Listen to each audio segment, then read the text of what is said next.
मिहान या कंपनीमध्ये आताही दुपारचे 12 ते 1चा जवळपास झालेला आहे. आताही आगीचा जो रुद्ररूप आहे आताही तसंच दिसत आहे. तुम्ही पाहू शकता आतमध्ये आताही अग्नी जळण्याचा प्रमाण शांत झालेला नाही आहे. इथे अग्निशमनचे सर्व विभागाचे अधिकारी वगैरे सर्व लागून असतानाही तुम्ही बघू शकत आहे आतमध्ये आताही काही भाग विझवण्यात आलेला आहे आणि काही भाग आताही विझवल्यानंतर जळण्याचा प्रकार समोर येत आहे. अशातच कुठपर्यंत हे अग्नी चालणार आहे आणि किती तास लागणार आहे याच्यातही आपण बघू शकता आहात की आता ही आग शांत झालेली नाही आहे यामध्ये.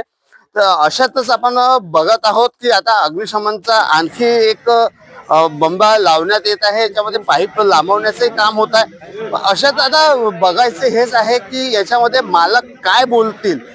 ज्या प्रकारे आपण सामोर दाखवलेलं होतं त्याच प्रकारे मागच्या साईडनेही तुम्ही पाहू शकता कंपनीची हालत काय झालेली आहे ना. हीच ती जागा आहे ज्या जागेवरनं जेसीबीच्या सहाय्यानं दिवाल तोडून आतमध्ये पाईप वगैरे घेऊन जाऊन जितकेही अग्निशमनचे कर्मचारी आहेत त्यांनी ह्याच जागेवरनं फोडून आतमध्ये जाऊन अग्नी विझवण्याचा प्रयत्न केला आहे. तशातच इथे मशीनही तुम्ही पाहू शकत आहात की कशा प्रकारे मशीनाचं जळण्यामुळे नुकसान झालेलं आहे. अशातच त्यानंतर ज्यावेळेस हे झालेले घटना होती त्यावेळेस जे सिलेंडर ब्लास्ट झाले होते यामध्ये लोकांच्या म्हणण्याच्या अनुसार कमीत कमी 15 ते 20 स्फोट झालेले आहेत. अशाच वेळेस काही सिलेंडर स्फोट न झाल्यामुळे त्यांना अग्निशमन विभागाकडनं बाहेर काढण्यात आलेलं आहे तेही पाहू शकता. आणि एक जे अग्निशमनचं सिलेंडर राहते ज्याने अग्नी विझवल्या जाते असंही या जागेवरती सिलेंडर याचंही थोडंफार प्रमाणात नुकसान झालेलं आहे. त्याचबरोबर तुम्ही बघू शकता की एलपीजी सिलेंडर जे आहेत इथले ह्या एलपीजी सिलेंडरचं जे प्रमाण आहे तुम्ही बघू शकता की ह्या 8 ते 10 सिलेंडर इथं दिसून पडत आहे. यांना न काही होता बाहेर काढण्यात आलेलं आहे. अशातच आपण हेही बघितलेलं आहे की यामध्ये नुकसान किती झालेलं आहे ही अजूनही मालकाने स्पष्ट केलेले नाही आहे. अशातच आपण समोरही बघणार आहोत की मालक काय बोलणार किंवा प्रशासन यांच्यावरती काय कारवाई करणार आहेत. कारण की आणि नागरिकांचंही म्हणणं होतं का ही रहिवासी वस्ती आहे याच्यामध्ये कंपनीचं काय काम. परंतु याच्यामध्ये एक प्लास्टिक आणि पेपर हे दोन्ही काम इथे ह्या जागेवरती केले जाते आणि ही कंपनी मोठ्या प्रमाणात असल्या कारणाने इथे लोकांना नुकसान भरपाईची ही मागणी लोक करत आहेत. जो 2 बजे रात को इस कंपनी से जो धमाका हुआ, जो सिलेंडर फूटा वो हमारे घर में आके गिरा है, उससे हमारी दीवारों में क्रैक है। हमारे घर के जो जानवर मौजूद थे वो भाग चुके हैं, 3 जानवर थे और बच्चे भी सोए थे। अगर इसका कुछ नुकसान होता तो हम इसको इसकी भरपाई भी होना और इसकी कंपनी हमको यहाँ नहीं चाहिए। और हमारे आसपास के घर वालों को भी इससे डर है, उसके टुकड़े भी यहाँ मौजूद है और एक यहाँ लेडीज भी भर्ती है, उनको अटैक भी आया है यही जो ब्लास्ट हुआ। तो बस हमको इसकी भरपाई होना और इसकी कंपनी यहाँ नहीं चाहिए, ये पूरे बस्ती वालों का बयान है। मैं कृष्णा ब्रह्मे गोविंदगढ़ निवासी। कल रात में एक घर के बाजू में घटना घटी, पेपर मिल मिहारा एंटरप्राइजेस के नाम से है। तो सर रात को मैं और मेरा दोस्त 12 बजे गए वहाँ पर फ्रंट वाले गेट पर। तो सर वहाँ पे सिचुएशन ऐसी थी कि आग एकदम बहुत फैल चुकी थी और काला धुआं ऊपर आसमान में उड़ रहा था और आग बहुत ही ज्यादा भयंकर थी सर।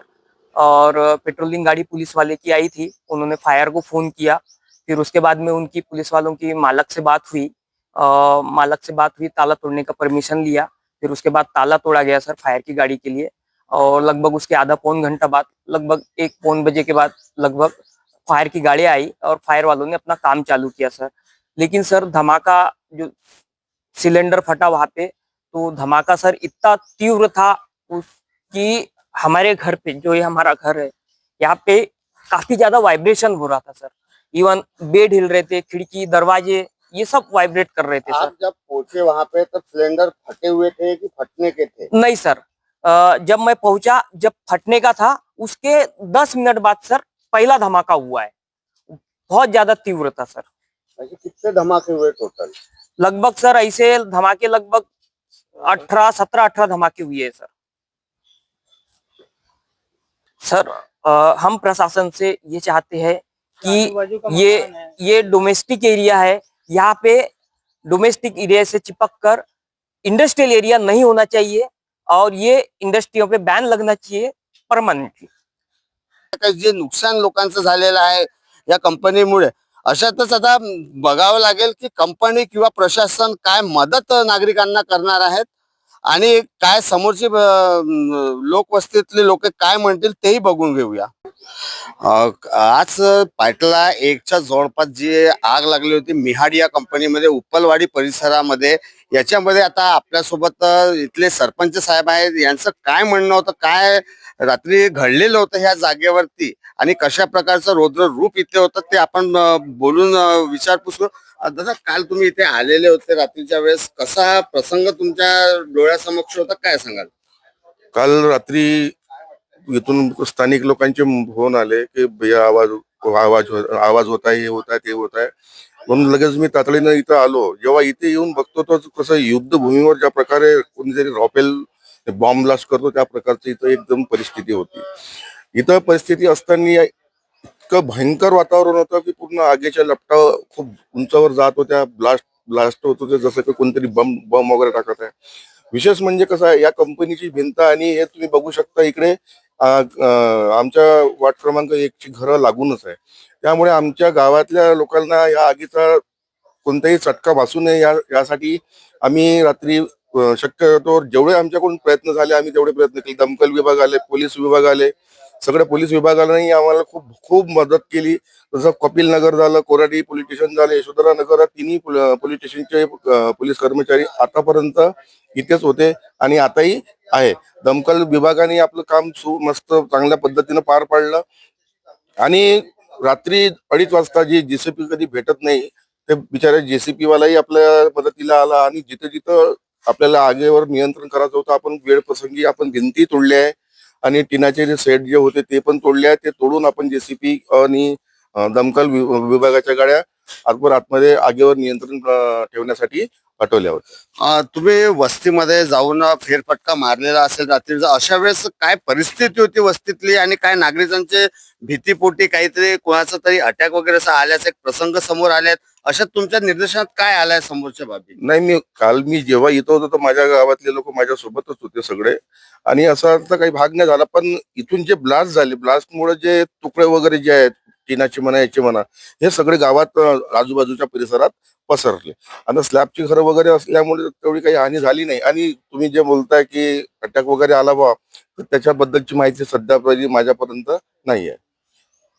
का त्याच्यातच आपल्यासोबत अग्निशमनचे हे अधिकारी सोबत आहेत, यांच्याकडनं एक जाणून घेऊया की कशा प्रकारचे रात्रीचं रौद्र रूप होतं.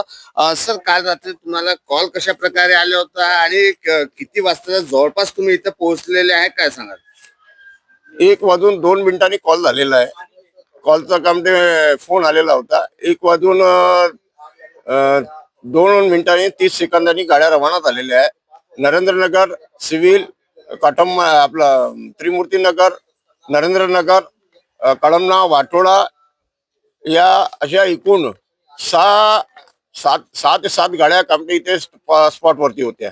आणि त्यावेळेस इन्चार्ज होते आपले डोकरे साहेब, सुनील डोकरे साहेब, सुगतनगर केंद्र अधिकारी, लकडगंजचे केंद्र अधिकारी चोबे साहेब आणि वाटोळ्याचे केंद्र अधिकारी आपलं रणदिवे साहेब आणि कळमण्याचे शेख अकलीम साहेब.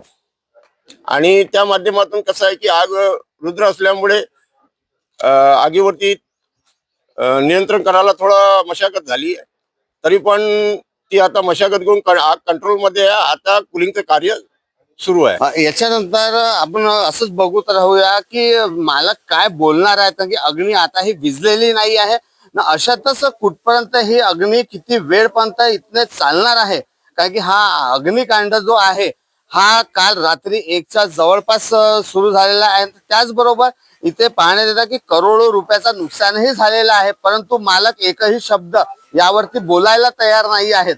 कारण की होऊ शकते कुठेतरी इन्शुरन्स क्लेम साठी हा अग्निकांड घडवलेला होऊ शकते किंवा काय आहे, कारण की मालक हा मीडिया समोर किंवा कॅमेरा समोर यायला मागे पुढे करत आहे आणि बोलण्यासाठी नकार देत आहे समक्ष. आणि याच्यात आता अधिकारी काय बोलतील याच्यावरती, की काय हा प्रकरण पेटवण्याचा आहे की जाळपोळ करून काय स्वतः अग्निकांड हा झालेला आहे. अशाच बातम्या पाहण्यासाठी तुम्ही पाहत राहा नागेश चित्रमाळसह उद्गार न्यूज.